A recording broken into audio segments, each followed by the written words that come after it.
Chers amis, aujourd'hui je vais vous présenter le cours de brucellose ou bien fièvre malte ou bien le myétoconcis. On commence toujours par l'introduction où on va se parler sur le cours, un résumé sur le cours. Donc c'est quoi le brucellose? C'est une anthropozoonose du genre Brucella à trois variétés différentes. C'est le Brucella melitensis, Brucella bovis et Brucella suisse.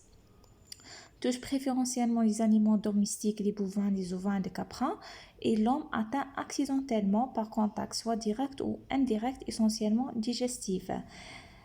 Primitivement décrit dans le bassin méditerranéen, actuellement connu dans le monde entier. Donc, c'est une maladie à déclaration obligatoire et considérée comme une maladie professionnelle. Cliniquement, souvent asymptomatique, environ de 90% sont asymptomatiques, heureusement, mais elle peut donner des formes sidéro-algiques ou septicémiques et aussi responsable des formes localisées osteoarticulaires, cardiaques et neurologiques, sont le plus souvent redoutables et d'évolution vers la chronicité. La phase chronique est très caractéristique dans cette maladie. On va les parler par la suite. Donc, le diagnostic essentiellement par l'hémoculture et la sérologie de Wright et Ross-Bengal. Le traitement basé sur le cycline et la rifampicine, la prophylaxie, c'est la vaccination des animaux et des populations exposées. On passe à l'épidémiologie. Donc, pour l'épidémiologie, l'agent causal Brucella, c'est une cocobacille gram négative, aérobie, asporilée, intracellulaire facultative, comprend 6 espèces, dont 3 pathogènes pour l'homme. Brucella se développait sur tous les milieux usuels, mais certaines souches comme le Brucella abortus exige un milieu d'isolement avec un taux de CO2 augmenté. Sur le plan antigénique, on trouve sur le Brucella des liposaccharides comprend la détermination des variétés soit abortus, soit melitensis. On trouve aussi les peptides glycanes utilisés dans la fabrication de la vaccination et on trouve des protéines comme la myétine qui est responsable de hypersensibilité retardée. Et on trouve aussi des antigènes qui est commun avec les autres bactéries qui est responsable de réactions de faux positives lors de sérodiagnostic de Wright. Donc les antigènes communs sont avec Yersinia enterocolytica, Vibrio cholera et Francisella tularensis, sont source de réactions communes croisées. Pour le réservoir, donc les réservoirs sont les mammifères ruminants domestiques comme les bovins, les ovins et les caprins, mais aussi les boursins sont réservoirs essentiels. Donc on a d'autres réservoirs comme les caméllides, les chameaux, les dromadaires, les cervidés, pardon, et aussi les mammifères marines. Donc, ce qui explique son caractère ubiquitaire. Donc, euh, en fait, les réservoirs sont variés selon l'espèce. Par exemple, dans le Brucella melitensis, le réservoir essentiel sont les ovins et les caprins. Pour Brucella bovis, le réservoir sont du bovide. Et suisse, le réservoir sont du poussin. Chez les animaux, la brucellose est une infection se manifester par les avortements. Donc, chez les animaux, c'est une infection génitale. Donc, le mode de transmission soit direct, soit indirect. Donc, directement, c'est cutané. On a déjà dit que chez les hommes, c'est une infection génitale. Cutané, comment se contaminer, surtout les gens de professionnels, comme les éleveurs, les bergères, les vétérinaires. La source de contamination est la manipulation des produits de mise bas et les annexes du placenta. Mais aussi les contaminations de laboratoire liées à manipulation de germes. On peut aussi évoquer le passage muqueux rarement du conjonctivite par des mains souillées et aussi très rarement contamination directe respiratoire chez les professionnels d'élevage. Donc pour le contact direct, on a trois modes, soit cutané par les manipulations de produits de mise bas, soit muqueux, soit respiratoire. Pour la contamination directe, qui constitue le 2 tiers des cas, c'est digestive par l'ingestion du produit laitier non pasteurisé. Euh, donc, c'est essentiellement ça, le lait. Et aussi, le rôle de viande est beaucoup plus modeste. On peut évoquer, il y a des cas décrits de transmission interhumaine par voie sexuelle et rarement transplacentaire. C'est ça. Donc, pour la répartition géographique, on dit qu'en Algérie, les wilayas à taux plus élevé, c'est Bessa, Imsila, Larwa, Khenchla, Biskra. C'est tout. On passe à la physiopathologie. Donc, la physiopathologie, à partir de port d'entrée qui est un muqueux digestif, Bruxelles a gagné le premier relais ganglionnaire lymphatique le plus proche et se multiplie. C'est la phase de l'incubation qui est entre 5 jours et 3 semaines. Du relais ganglionnaire, Bruxelles a gagné la circulation sanguine. Elle donne une bactérémie lymphatique, puis gagner les organes riches en trames réticulo-endothéliales tels que les ganglions, la rate, le foie, moisseuse et les organes génitaux. La persistance de la bactérie intracellulaire constitue un granulome limité par des cellules épithéloïdes, c'est le brucellome, c'est que observé dans le brucellose chronique. Donc, c'est ça. Donc, c'est une bactérémie lymphatique. C'est ça le mot-clé. On passe directement aux cliniques. La clinique, comme j'ai déjà dit, 90% sont asymptomatiques. On a des phases de brucellose aiguë, brucellose focalisée et brucellose chronique. On commence par brucellose aiguë, c'est une septicémie de forme fièvre sidéro-algique. L'incubation est entre 1 à 4 semaines. La phase d'invasion, le début progressif caractérisé par un bar gastrique ou malaise généralisé. Et la phase d'état, c'est le triade de fièvre sueur de l'air, fièvre sidéro-algique. Pour la fièvre, c'est une fièvre ondulante, ce qui est caractéristique de la brucellose, c'est la fièvre ondulante, c'est-à-dire oscillation ascendante pendant 5 à 8 jours, puis oscillation stationnaire pendant quelques jours, puis oscillation descendante pendant 5 à 8 jours. La fièvre peut être intermittente ou en plateau ou irrégulier, suivant température normale ou subnormale dans la moitié de la journée et s'élever des degrés variables en fin de journée. Les siestes nocturnes abondantes d'odeur de paille pourrie. Pour la douleur, fugace, mobile, variable en siège et en intensité, aspect d'arthralgie, myalgie, ostalgie et parfois névralgie. À l'examen physique, à l'inspection, l'état général conservé, parfois amaigrissement, mais ce qui est caractéristique dans le brucellose, c'est le paradoxe de la fièvre et avec un état général conservé. C'est un élément de diagnostic fidèle. Pour la palpation, on peut trouver des pathomégalies, splénomégalies, polyadénopathie superficielle, indolore et peu volumineuse.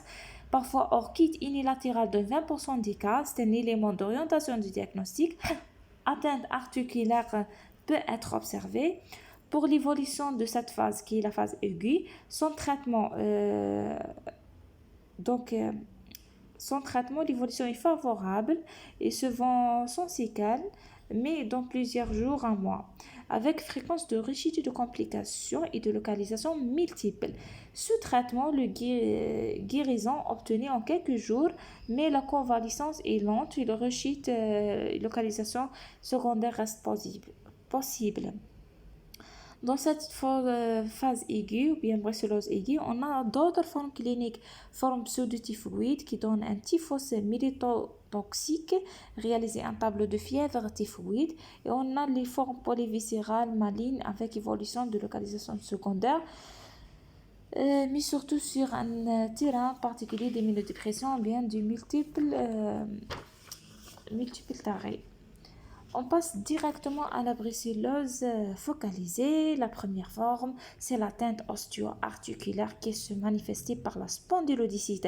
La spondylodicite lors de brucellose est souvent lombaire, pas comme le tuberculose et thoracique. Dans le brucellose, c'est lombaire.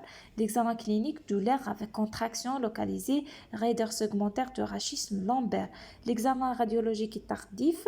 On a trois images caractéristiques. C'est l'atteinte du disque, la destruction osseuse et les abscisses paravertébrales. On a deuxième forme de l'atteinte osteoarticulaire, c'est la sacro-iliite, c'est l'articulation qui est non mobile. C'est très évocatrice de la myéline 6, manifestée par sciatalgie unilatérale. Argument de diagnostic très important. À la radio, on trouve une hypercondensation des interlignes articulaires sacro-iliaques. C'est ça. On passe à la deuxième localisation après l'osteoarticulaire, c'est la localisation cardiaque qui se manifeste par endocardite bruxellienne. La greffe survient sur l'appareil valvulaire préalablement lésé. L'endocardite, c'est une endocardite aiguë à hémoculture c'est une endocardite subaiguë à hémoculture négative. Ce caractéristique de l'endocardite bruxellienne, c'est la végétation qui est les plus grosses. Donc, où souvent le traitement est médico-chirurgical. On passe à la dernière localisation, c'est la localisation neuroméningée. C'est pas la dernière, on a d'autres.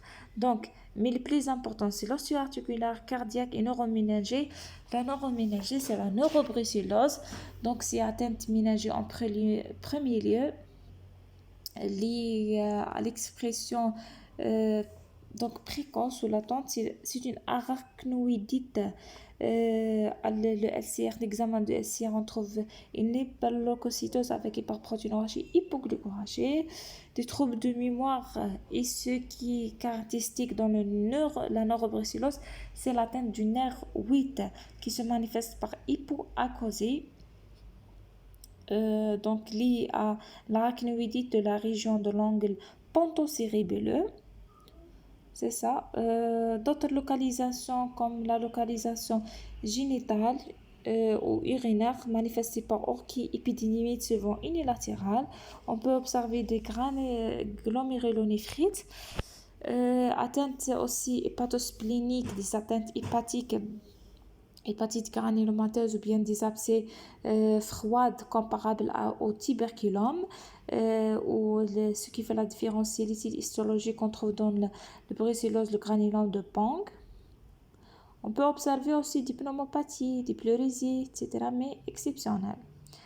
On passe au brucellose chronique. Le brucellose chronique non obligatoire, elle va donner deux tableaux. C'est le premier tableau, c'est la patrichorée bruxellienne et le deuxième tableau sont les foyers suppurés. Qu'est-ce que c'est le patrichorée bruxellien? C'est une asthénie physique, intellectuelle et sexuelle. Avec un décalage thermique, une cire observée lors d'une activité physique minime, mais avec un examen général ou bien examen somatique qui est tout à fait normal. Le deuxième tableau, c'est les foyers suppurés manifestés par des abcès froids pseudotuberculeux du foie, du rein et de la rate, nommés par du brucellome. On passe directement à la diagnostic basé sur des arguments épidémiologiques, par exemple profession exposée, comptage alimentaire, séjour dans une endémie, des arguments cliniques, fièvre, sidro, algie, bien d'autres localisations. Biologique, des éléments d'orientation comme l'euconotropénie, VS un peu élevé, bilan hépatique perturbé.